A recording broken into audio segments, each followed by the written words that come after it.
Welcome to Granny SuSu's Story Time, coming to you from Albuquerque, New Mexico. I have a great story to read to you today. I hope you like it as much as I do.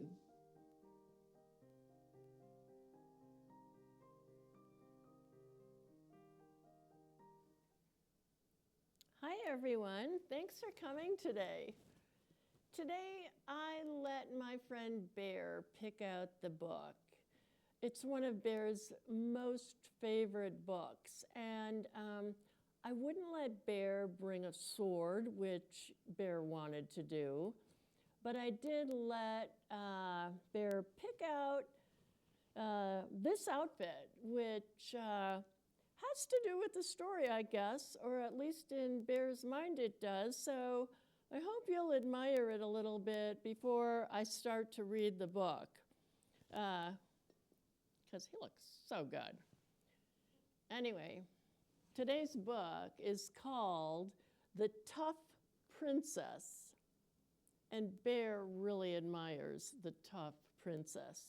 This book was written by Martin Waddell, and the pictures were drawn by someone named Patrick Benson. Let's find out about the Tough Princess, okay?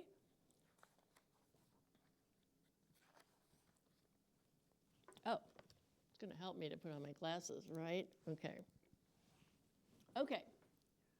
Once upon a time, there lived a king and a queen who weren't very good at it.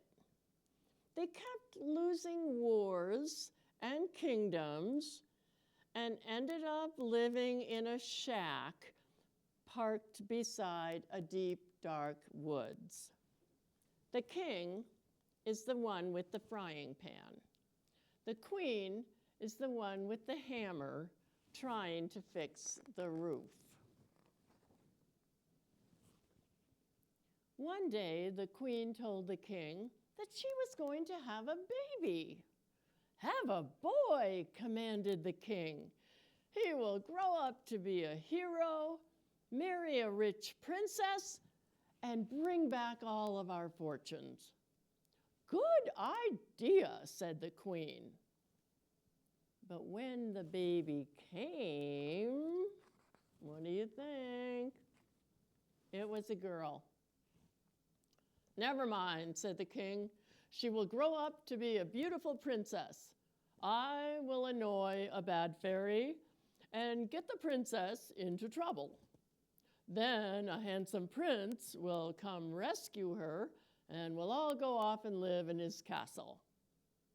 "Good thinking," said the queen. "We'll call her Rosamund." "Bah," said Rosamund. The princess grew up and up and up and up until at last there wasn't room in the shack to hold her. The king got her a tent and pitched it outside. "It's time you were married, Rosamund," the king told the princess on her 17th birthday. "Yes, Dad," said the princess, "but I'll go off and arrange it," said the king. She's very tall, right?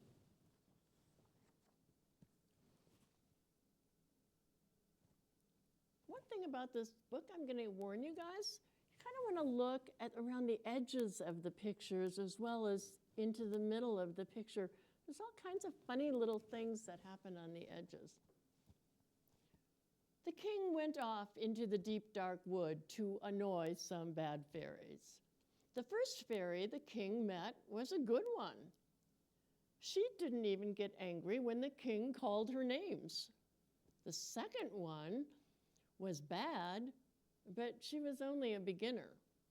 She turned the king into a frog for making faces at her cat, but the spell wore off.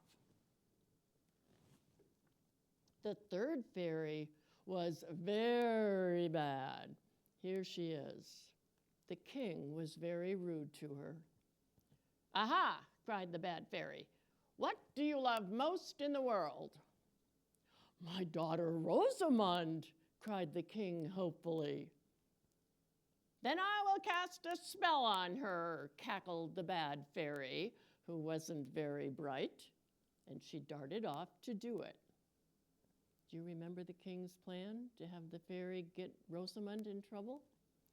Goody, cried the king, because his get the princess a rich prince plan was working. The bad fairy came upon Princess Rosamund picking buttercup flowers in the glade. Aha, she cried, I am the bad fairy, come to put a spell on you. 7 years shall you lie, till a prince come riding by. Bop went Princess Rosamund, and she knocked the bad fairy out, bent her false teeth, see them flying out there, and busted her glasses. Wow. You rotten, ungrateful thing, Rosamund, said the queen, picking up the bad fairy. I'll find my prince my own way, said Princess Rosamund. The next day, she borrowed the king's bike and rode off to seek her own prince.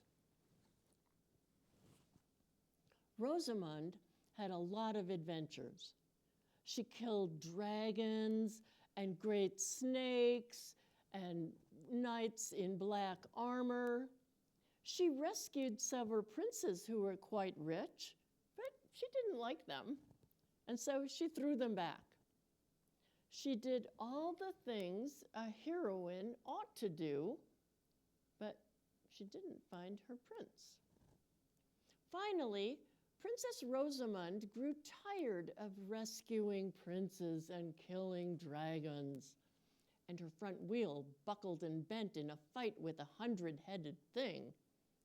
So she set off sadly for home, carrying her bicycle.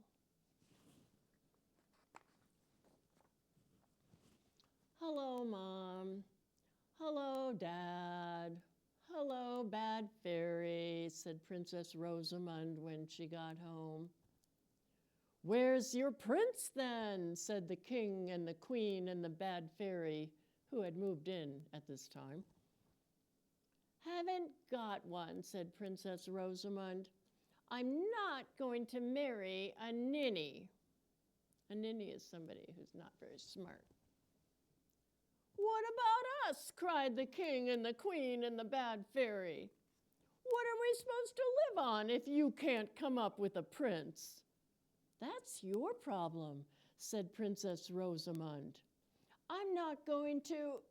And then she saw the sign. This way to the enchanted prince, it said. I'm doing this for me, said Rosamund firmly, and she set off into the deep, dark woods. You can look after yourselves. She bashed up several goblins and ghouls and the odd fairy, including several good ones by mistake, and finally she won her way through to the enchanted castle. There, on a flower-strewn bed in the castle, lay a beautiful prince. Rosamund gave him a big kiss. The beautiful prince opened his eyes, jumped to his feet. Oops, Bear. I told him that hat wouldn't work. Okay, are you up? Are you okay? All right. I think Bear got very upset at this story. The prince put up his fists. Rosamund did too. But before their fists met, their eyes did. What a prince, she said. What a princess, he said.